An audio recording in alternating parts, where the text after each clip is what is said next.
Captain Jake Morrison stood on the bridge of the USS Intrepid, watching the stars through the main view screen. 3 years into their deep space mission, his crew had seen many strange things, but nothing like what appeared before them now.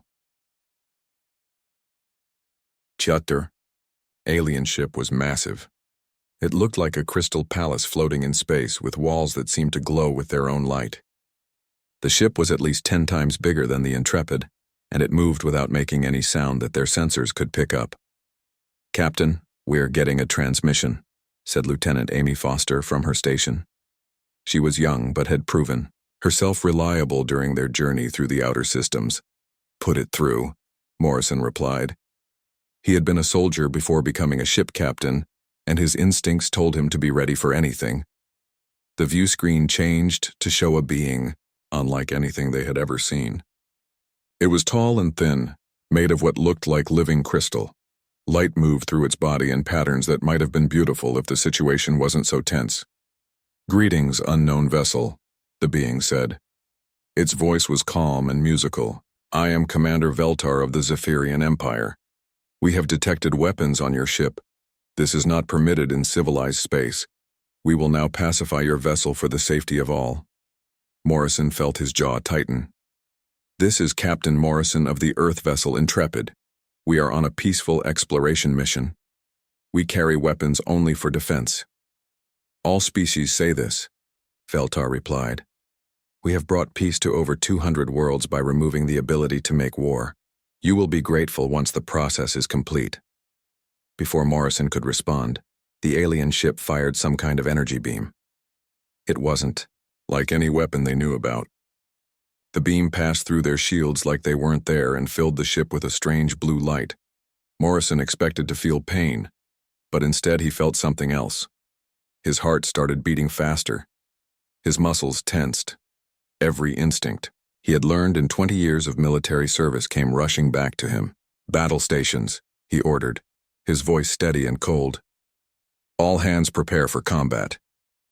Dr. Lisa Park, the ship's medical officer, looked up from her readings in surprise. "Captain, that energy beam seems to be designed to make people less aggressive. But our crew's stress levels are going up, not down. Amy, send a message to Earth Command. Tell them we've made contact with hostile aliens. Carlos, get your Marines ready. They might try to board us." Sergeant Carlos Rivera nodded and headed for the door. He was a big man with scars on his hands, from ground combat on Mars. As he left the bridge, Morrison could see that Carlos was smiling. It wasn't a nice smile. The alien commander appeared on screen again, and this time he looked confused. "Why are you preparing for battle? The pacification beam should have removed your aggressive impulses. You should be feeling calm and peaceful. We don't feel aggressive," Morrison said. "We feel protective, and right now we're protecting our ship and our mission." 3 small ships separated from the crystal vessel and headed straight for the Intrepid. Morrison could see they were designed to attach to the hull and cut their way inside. "Amy, tell engineering to route all power to weapons and shields. Lisa, get to the medical bay and prepare for casualties." As the enemy boarding pods attached to their ship, Morrison could hear the sound of cutting tools working on the hull. Then came another sound, the rapid fire of human weapons and the shouts of Rivera's Marines. The fighting lasted only 10 minutes, but Morrison could tell from the reports that it was intense. The aliens had expected the humans to surrender once their pacification technology took effect. Instead, they found Marines who fought like they were protecting their families. "Captain," Rivera's voice came over the comm system, "we've repelled the boarding attempt." The aliens retreated to their pods. They seemed confused about why we kept fighting. Morrison looked at the main screen where Commander Veltar was staring at him with what might have been shock. "How is this possible?" the alien asked. "The pacification beam affects all intelligent species. It removes the desire to fight. You should not be able to continue combat." "Maybe that's your problem," Morrison said. "You think fighting comes from a desire to hurt others. For us, fighting comes from a desire to protect others. Your beam might remove aggression, but it can't remove love." The alien ship began to move away, but Morrison knew this wasn't over. Species that had conquered 200 worlds wouldn't give up after one failed attempt. Amy, send another message to Earth. Tell them to send reinforcements and tell them to send ships with crews who understand what we're dealing with here. What are we dealing with, Captain? Dr. Park asked. Morrison watched the crystal ship disappear into the distance. We're dealing with a species that thinks peace can be forced on others. They've never met humans before. They don't understand that some things are worth fighting for, no matter what the cost. As the Intrepid continued on its patrol route, Morrison began planning for the aliens' return. He knew they would come back with more ships and stronger weapons. They would expect the humans to eventually break down and surrender like every other species had done. They were going to be very disappointed. Commander Veltar stood in the center of his ship's command chamber, staring at the data screens that surrounded him. The crystal walls pulsed with angry red light, matching his mood. In 300 years of military service, he had never seen anything like what happened with the human ship. Science Officer Harmony of Stars report, he said, his voice cutting through the soft music that usually filled Zephyrian ships. The science officer moved forward, her crystal body shifting from blue to worried purple. Commander, I have run the diagnostics 7 times. Our pacification systems worked perfectly. The neural dampening field reached full strength and covered their entire vessel. Then why did they fight harder after we used it? Harmony of Stars touched one of the control surfaces and images filled the air around them. Brain scans, energy, readings, and combat footage from the boarding pods played in 3 dimensions. I have studied every species in our database, she said. The Thoraxian hive warriors, the molten warlords of Pyros, even the rage singers of the void. All of them have the same basic neural structure. When faced with certain defeat, their brains activate preservation protocols. They surrender to save their lives. And the humans? The humans appear to have no such protocols, Commander. Look at these brain scans from our boarding attempt. The images showed human neural activity during combat. Where other species would show patterns of fear and submission, the human brains showed something else entirely. Problem-solving areas were highly active. Memory centers were pulling up training and experience. The emotional centers showed not fear, but determination. This makes no sense, Veltar said. How did they survive long enough to develop space travel if they have no survival instincts? They do have survival instincts, Commander, but not individual ones. Their survival instincts are focused on the group. Each human will die to protect the others. This is why our pacification technology failed. We removed their aggression, but we made their protective instincts stronger. Veltar felt something he had never experienced before. The emotion was so strange to his species that they had no word for it. If he had been human, he would have called it dread. Show me the footage from the boarding pods again. The air filled with images of the fighting inside the human ship. Veltar watched as his elite boarding troops, equipped with the finest pacification technology, met 3 human Marines in a narrow corridor. The lead Marine was a young male called Danny Chen, according to the intercepted communications. He had been wounded in the first exchange of weapons fire. Any other species would have retreated or surrendered. Instead, Chen used his own blood to mark his position so the other Marines would know where the enemies were. Pause there, Veltar ordered. Enhance audio. Chen's voice came through clearly. Rivera, they're trying to flank through Section C. Don't worry about me. Stop them from reaching the bridge. He was dying, Veltar said quietly. He knew he was dying, but he used his last moments to help his team fight better.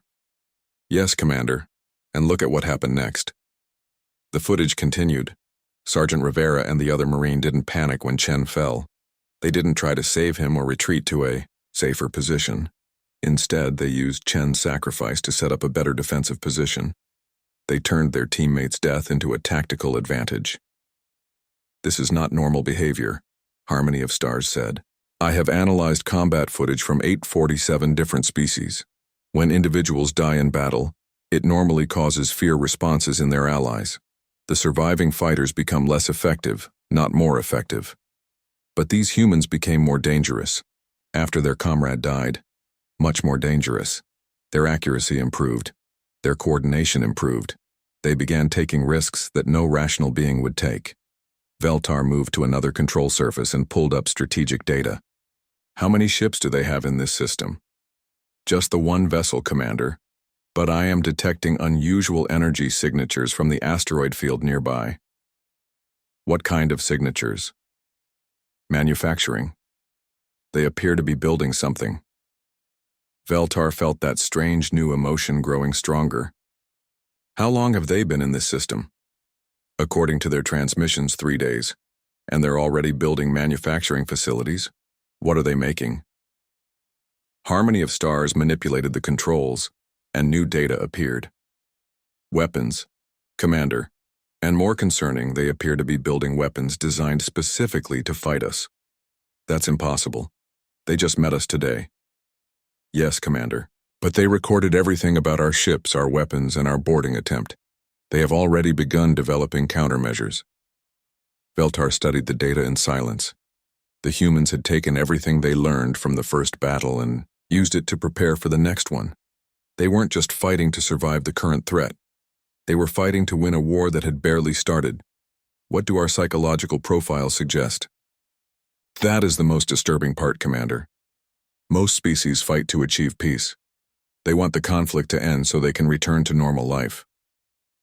The humans appear to view conflict as normal life. They are not fighting to end the war.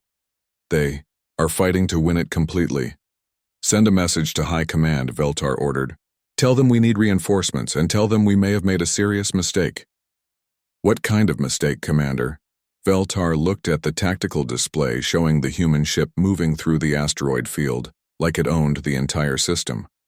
We assumed they were like every other species we've encountered. We assumed they would want peace more than victory. We assumed wrong.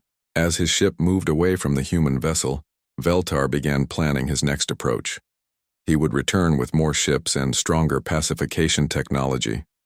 Surely there was some limit to human stubbornness.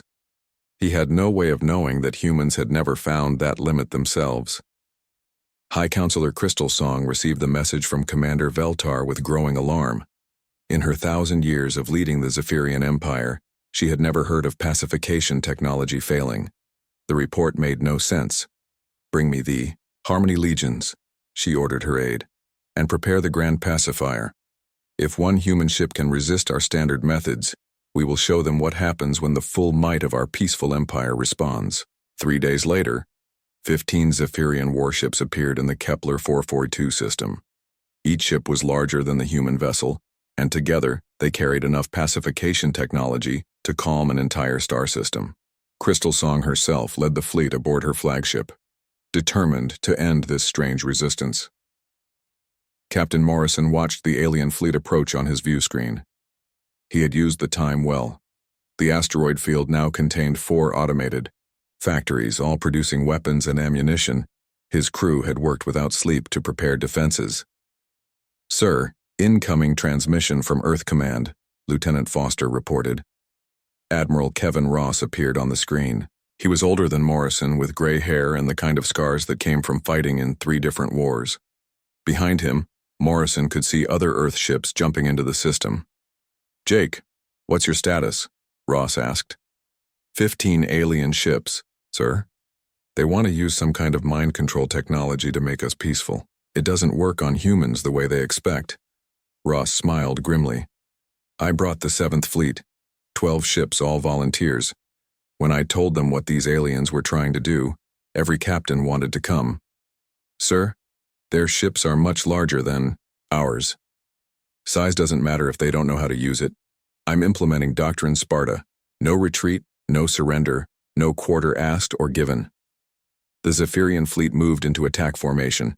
Crystal Song activated the Grand Pacifier, a device that had ended wars without firing a shot. The massive beam of energy swept across the human ships, designed to remove all aggressive thoughts from every living being it touched. Instead of surrendering, the human fleet spread out and began using the asteroids for cover. Each ship moved, independently, following no pattern the Zephyrians could predict. It was like trying to catch a swarm of angry insects.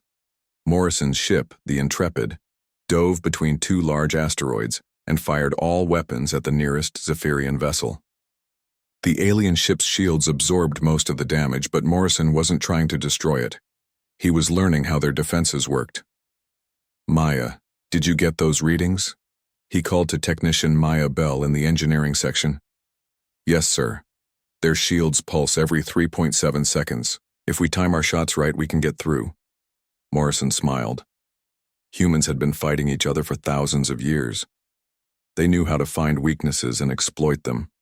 The aliens had been fighting for peace. They had forgotten how to fight for victory.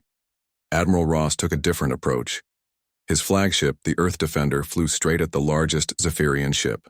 The aliens expected him to turn away at the last moment, following standard tactical doctrine. Instead, Ross rammed his ship directly into their hull. The collision damaged both vessels, but the human ship was built to take punishment. The Zephyrian, ship designed for overwhelming opponents with superior technology, began to break apart. All ships follow the Admiral's lead, Morrison broadcast. If they want to pacify us, make them work for it. Crystal Song watched in horror as human ships began using themselves as weapons. When the Earth Defender's engines overloaded, Ross didn't try to escape. He steered his dying ship into another Zephyrian vessel, taking it down with him. This is madness, she said to her aide. They're destroying themselves to hurt us. Counselor, we're receiving a transmission from one of their ships. The view screen showed a human female in a torn uniform.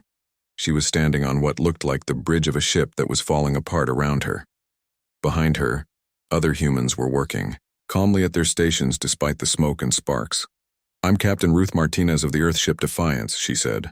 My engines are about to explode. I want you to know that I'm aiming my ship at your command vessel. You have 30 seconds to move. She's bluffing, Crystal Song said. No species would sacrifice themselves just to damage an enemy. Martinez smiled. It was not a nice smile. 25 seconds. Crystal Song's ship began to move, but it was too late. The human vessel struck them with enough force to crack their crystal hull. As the Defiance exploded, Martinez's voice came over the radio one last time. Tell your friends that humans don't surrender. We just find new ways to win. The battle continued for 2 hours. The Zephyrians had superior numbers and technology, but the humans had something the aliens couldn't understand: the willingness to lose everything in order to win. Maya Bell, still working in the damaged engineering section of the Intrepid, made a discovery that changed everything. She found a way to overload their ship's reactor and turn it into a massive bomb. When the Zephyrians intercepted her communications, they realized that the humans were planning to destroy their own ship just to take more enemies with them. Counselor, her aide said urgently, they're all doing it. Every human ship is preparing to self-destruct. They're going to try to take our entire fleet with them. Crystal Song stared at the tactical display. Half her ships were damaged or destroyed. The humans had lost more ships, but they were still fighting as hard as when the battle started, maybe harder. How many species have we pacified? She asked quietly. 207, Counselor. And how many of them fought like this? None, Counselor. None of them were willing to die just to hurt us.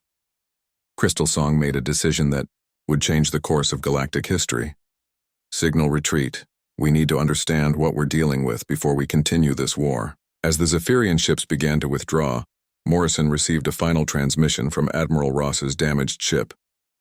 Jake, you were right about these aliens. They're not evil, they're just wrong. They think peace can be forced on people. Show them that some things are worth fighting for, even if the fight kills you. Morrison looked at his battered crew and his damaged ship.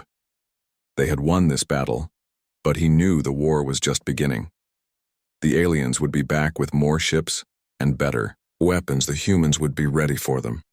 High Counselor Crystal Song stood in her private chamber, surrounded by the broken pieces of what had once been a beautiful crystal sculpture. She had destroyed it in frustration after receiving reports from the battle. The humans had damaged half her fleet and shown no signs of backing down. There must be another way, she said to Commander Veltar, who had arrived to give his report.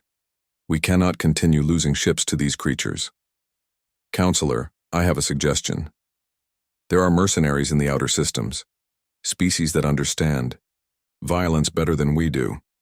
Perhaps they can succeed where we have failed. Crystal Song felt sick at the thought, but she was desperate. Contact Warsinger Velnoth. Offer him whatever he asks for. 3 days later, Warsinger Velnoth arrived with his fleet of nightmare ships. He was a creature of living metal and hate, leading a crew of the most violent beings in the galaxy. His species had conquered 12 star systems through pure brutality. Other races hired him when they needed something destroyed completely. So these humans resist your peaceful methods, Velnoth said, his voice like grinding metal. Good. I was getting bored with easy targets. His fleet was smaller than the Zephyrian force, but every ship was built for war. No elegant crystal designs, or peaceful intentions. Just weapons, armor, and creatures that enjoyed causing pain. Back on Earth, Colonel Beth Murphy received the intelligence reports with interest. She commanded the most elite human special forces unit, soldiers trained to win wars that regular armies couldn't handle. When she saw the data on the incoming mercenary fleet, she smiled. Finally, she told her aide, an enemy that understands what we're dealing with. Murphy's team consisted of 50 humans who had volunteered for the most dangerous missions in Earth's history. They had fought in the underground wars on Europa, the zero-gravity battles around Jupiter, and the brutal campaign to retake the Mars colonies. Each one had survived situations that killed normal soldiers. Warsinger Velnoth attacked the human positions in the asteroid field with tactics that had worked on hundreds of worlds. His ships used plasma bombs to burn entire areas of space. His boarding parties carried weapons designed to cause maximum fear and pain. He expected the humans to break and run like every other species had done. Instead, Colonel Murphy's forces studied his tactics for exactly 6 hours, then began using improved versions against him. Private Danny Chen, recovered from his wounds in the previous battle, found himself separated from his unit when Velnoth's warriors breached their defensive position. 3 of the alien mercenaries cornered him in a damaged corridor, creatures twice his size with weapons that could tear him apart. Any other species would have surrendered or begged for mercy. Chen armed a fusion grenade and charged them.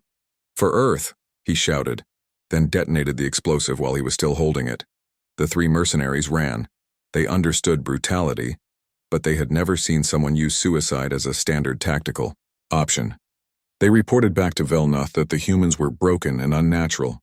Murphy's team took note of this reaction and began incorporating suicide tactics into their standard operations.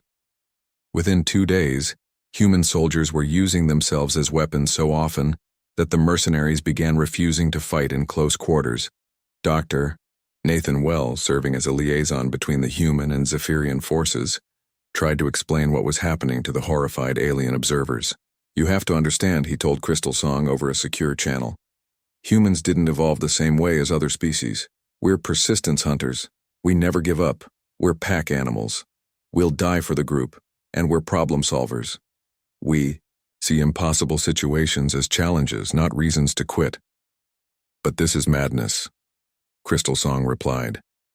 "How can a species survive if they throw away their lives so easily? We don't throw them away. We invest them.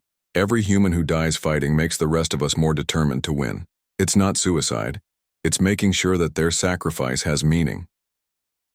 The turning point came when Murphy's forces captured 3 of Velnoth's torture specialists.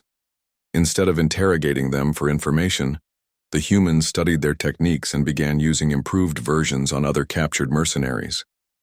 Velnoth himself was forced to watch as his own methods were turned against his troops. But what horrified him most was not the brutality. It was the calm, professional way the humans approached it. Colonel Murphy explained the process to a captured mercenary, while her medic worked on keeping him conscious. "Your species tortures people for fun or revenge. We do it to get information. That makes us much more efficient." The mercenary, a creature that had terrorized entire star systems, began crying. "Please," he begged. "We surrender. We'll leave. This system. Just let us go." Murphy looked surprised. "Surrender? Why would you surrender?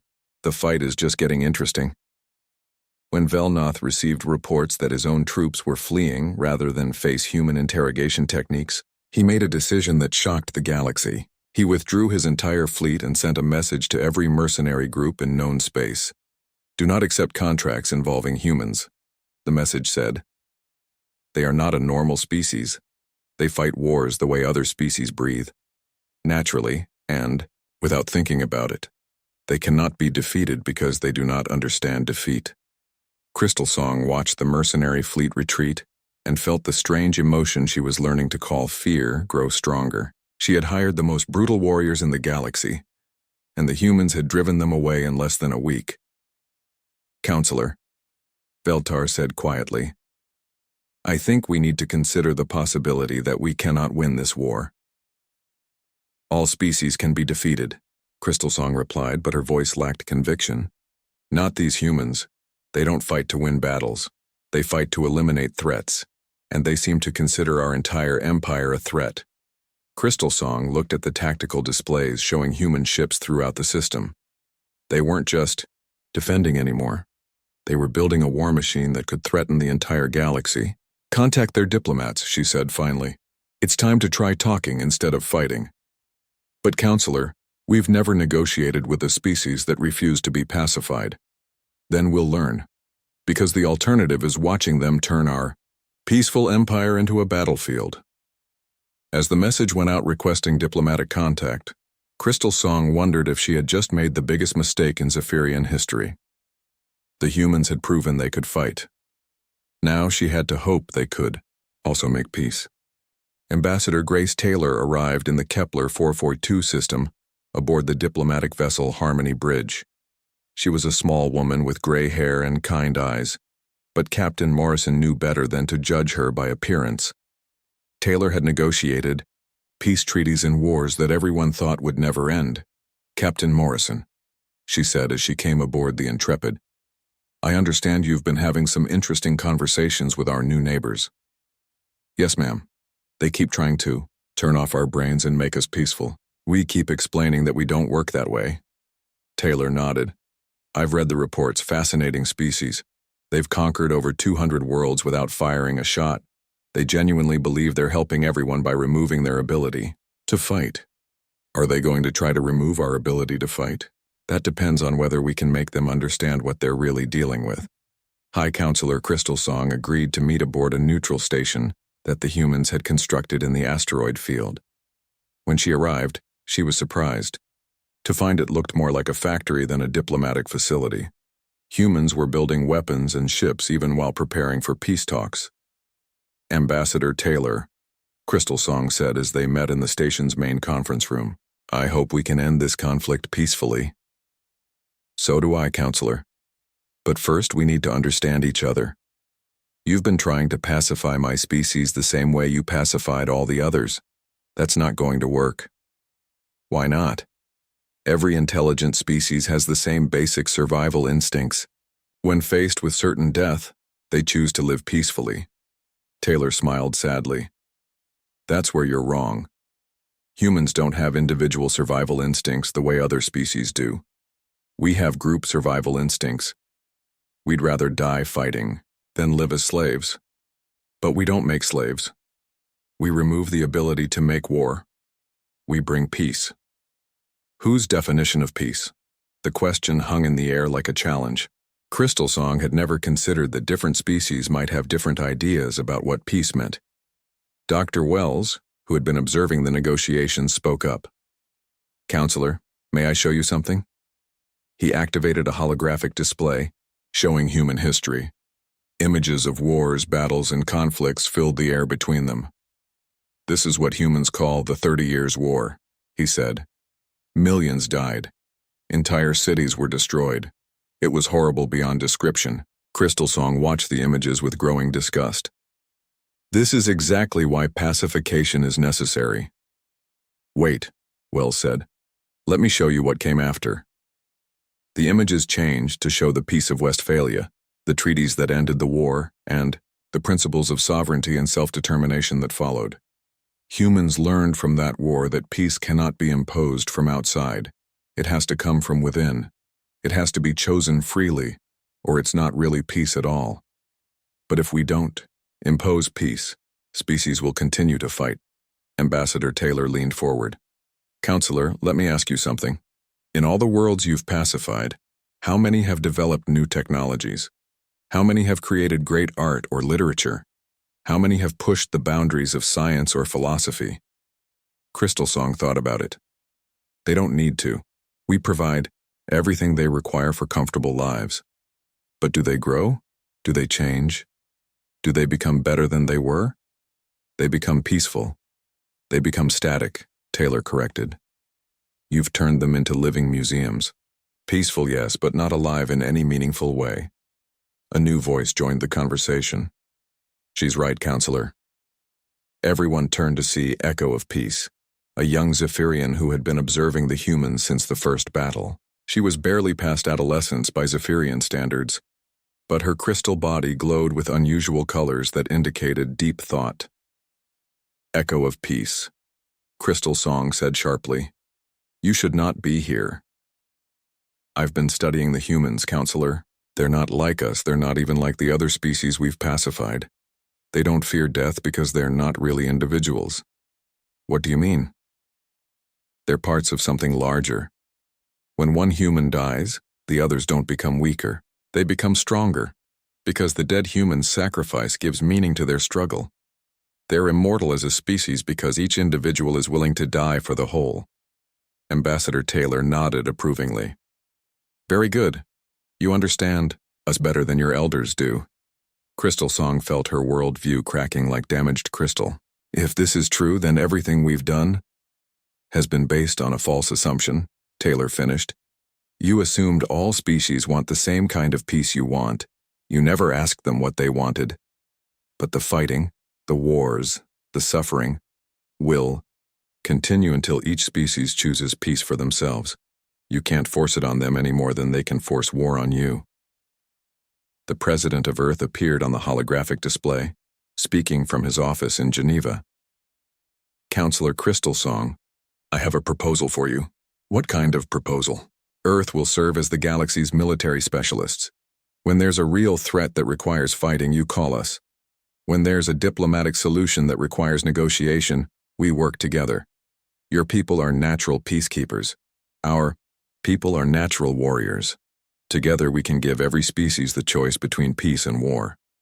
Crystal Song considered this. And if they choose war? Then we stop them, Captain Morrison said from his position near the wall. But we don't make that choice for them. What about your expansion, your shipbuilding? You're preparing for a much larger war. Ambassador Taylor's expression became serious. Yes, we are. Because we've learned something about the galaxy that you haven't considered. There are threats out there that your pacification technology can't stop. Species that see your peaceful empire as weakness to be exploited. What kind of threats? The kind that eat other species. The kind that destroy worlds for fun. The kind that make war because they enjoy it, not because they have to. Dr. Wells added, your empire has been successful because you've only encountered species that fundamentally want to live in peace. But there are others out there. Species that view your pacified worlds as easy targets. Crystal Song felt the full weight of what they were saying. You're saying we've made our people helpless. You've made them safe from each other, Taylor said gently. But not from external threats. That's where we come in. The treaty they signed that day was unlike anything in galactic history. The Zephyrian Empire would continue to offer peaceful solutions to conflicts. Earth would provide military protection for any species that chose peace but faced external threats. Most importantly, both sides agreed that no species would be forced to accept either pacification or military protection. As the negotiations concluded, Echo of Peace approached Ambassador Taylor privately. I want to study your species more, she said, to understand how you can be both peaceful and warlike at the same time. Taylor smiled. It's simple, really. We fight so that others can choose not to fight. We make war so that peace remains an option for everyone, even for those who oppose you, especially for those who oppose us. Because the moment we force our way of life on others, we become the very thing we're fighting against. As the human and Zephyrian fleets began joint patrols of the outer systems, both species learned something new about the galaxy. Peace and war were not opposites. They were partners, each making the other possible. The humans had found their place in the galactic community not as conquerors, but as guardians. And the Zephyrians had learned that true peace could only exist when protected by those willing to fight for it.